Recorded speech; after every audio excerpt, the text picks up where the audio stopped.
Hello everyone, welcome to my channel. Please subscribe and keep watching more details. Lincolnshire TV treasure hunter Gary Drayton discusses life on and off the infamous Oak Island. Lincolnshire World reporter Gemma Gadd caught up with Gary Drayton to ask how his life has changed from days spent cutting cauliflowers in fields around the fens. Meet the Lincolnshire cauliflower cutter-turned-TV star who is helping to rewrite the history of the Americas and garnering a legion of fans in the process. Former Boston and Spilsby man Gary Drayton is a popular face on the TV show The Curse of Oak Island, where he is the resident metal detection expert. The show follows the multi-million-pound effort to solve the mystery of a 230 feet deep booby-trapped treasure pit on a small island located off the coast of Nova Scotia, Canada. The man-made shaft, known as the Money Pit, floods every time someone digs past the 90 feet mark. It was first discovered in 1795 by some young boys who were exploring the island. Multiple treasure hunting teams have tried to solve the mystery over the centuries, with 6 losing their lives as a result.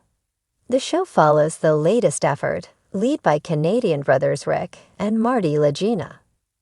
Theories as to what may be hidden in the pit range from the Holy Grail and the Ark of the Covenant to the lost works of William Shakespeare and pirate treasure.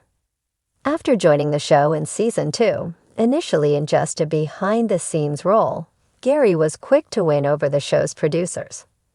It wasn't long before he was elevated to the Legina's inner circle, becoming a member of their Fellowship of the Dig. With his comical quips, distinctive Lincolnshire accent, and positive attitude, it's easy to see how Gary, 62, has become a fan favorite. His archaeological finds, just inches beneath the surface, point to a hidden history of the island. An island which many now believe was visited by the Knights Templar centuries ago. Now in its 10th season, the show has featured a number of significant artifacts unearthed by Gary, including a lead cross from the 1300s believed to be of Knights Templar origin, Templar coins, a cut Roman coin and token, a 2,000-year-old Roman pilum, tip of a spear, a gold-plated gemstone brooch dated to the 1300s or earlier, and Spanish Civil War coins. He also found a 15th-century European military horseshoe, predating the earliest horseshoe to ever be found in Nova Scotia by more than 200 years. These finds all point to a discovery of the New World long before Columbus made landfall in 1492. But Gary's new TV fame isn't just restricted to Oak Island. His metal detecting skills and likable charm have also seen him waving his metal detector on the Discovery Channel's expedition Unknown and Curse of Civil War gold shows. Off-screen, his metal detecting success on beaches in Florida, where he now lives, has seen him unearth an Incan gold and emerald ring worth around $500,000. His growing celebrity status has resulted in an online demand for merchandise, with Gary now selling t-shirts and baseball caps featuring his catchphrases from the show, such as Holy Shamily and Top Pocket Finds. He also offers expert metal detecting lessons to fans young and old from his Florida base. How has your life changed since joining the Curse of Oak Island? I would never in a million years thought taking a chance to help out in a behind-the-scenes role on a fledgling treasure hunting show in Canada would lead to where I am now. Not surprisingly, surface metal detecting wasn't too high on the search agenda for a team trying to find treasure hundreds of feet below the ground in a booby-trapped money pit.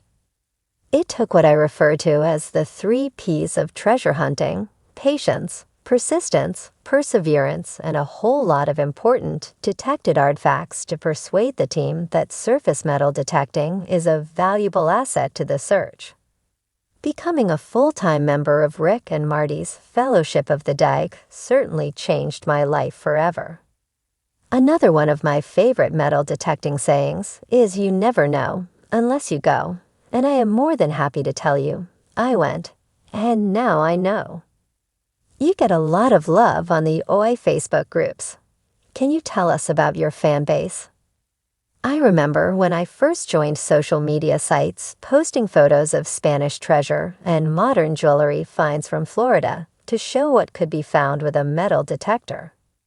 Posting those finds caught the attention of metal detector companies, treasure magazines, and eventually TV producers, which has led to a large following of fans on my social media accounts.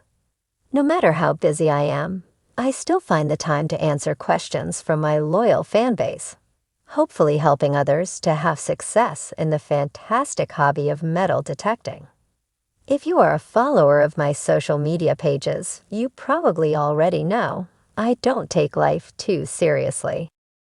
Posting on social media sites gives me an opportunity to put a smile on people's faces with a dad joke or a lighthearted comment, probably to be expected by someone who loves doing what they do for a living and gets paid to do it.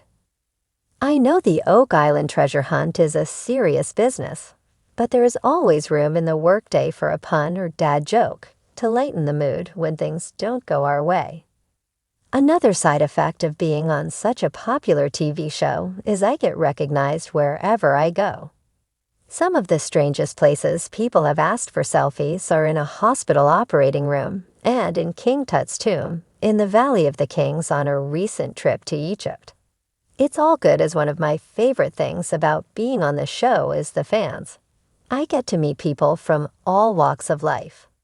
What are the most important finds you have made on Oak Island?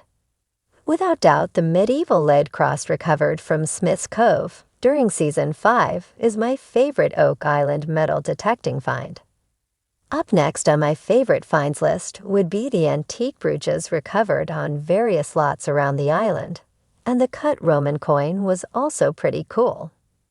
Anytime we recover artifacts that should not be on the island, as in the case of the Roman coin in North America, it's a really great feeling.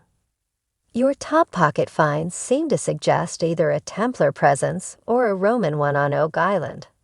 How does it feel to be helping the team to rewrite the history of the New World?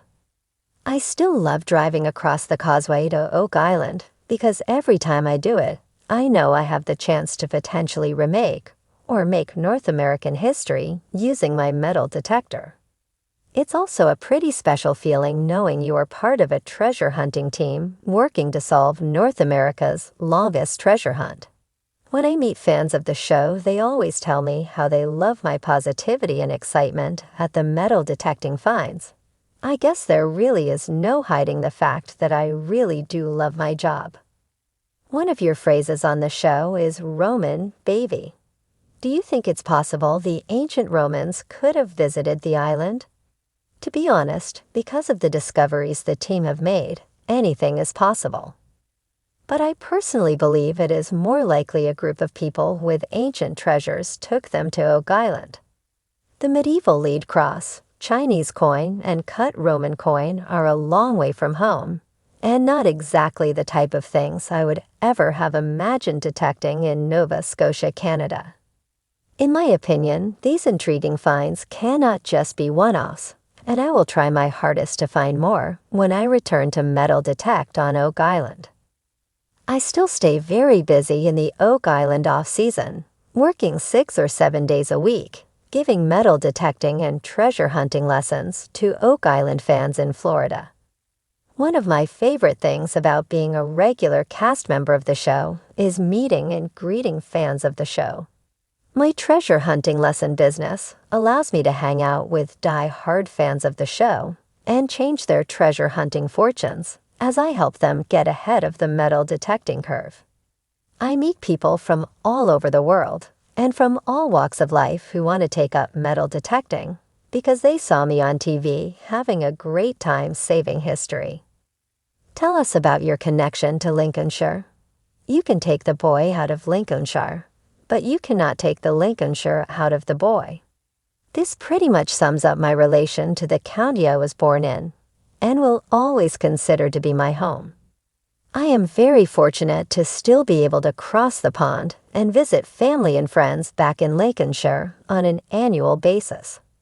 Catching that first sight of the stump as we approach Boston in the rental car is still one of our favorite starts to a holiday in England.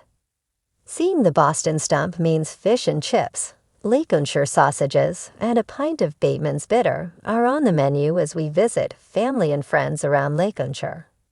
Of course, no trip back home would be complete without the chance to swing my magic wand metal detecting in the local farmers' fields full of English history. What does your wife Jennifer and your 2 daughters make of your newfound fame? My wife and daughters don't actually watch the show, but they always tell me how proud they are of me being able to do what I love to do for a living. The treasure hunting life is a family commitment, as I spend many months away from home, every year traveling and filming abroad. I really miss the family and pets, but we all make sacrifices to live the treasure hunting dream. From Lincolnshire to Oak Island, Canada, and living the American dream, treasure is where you find it.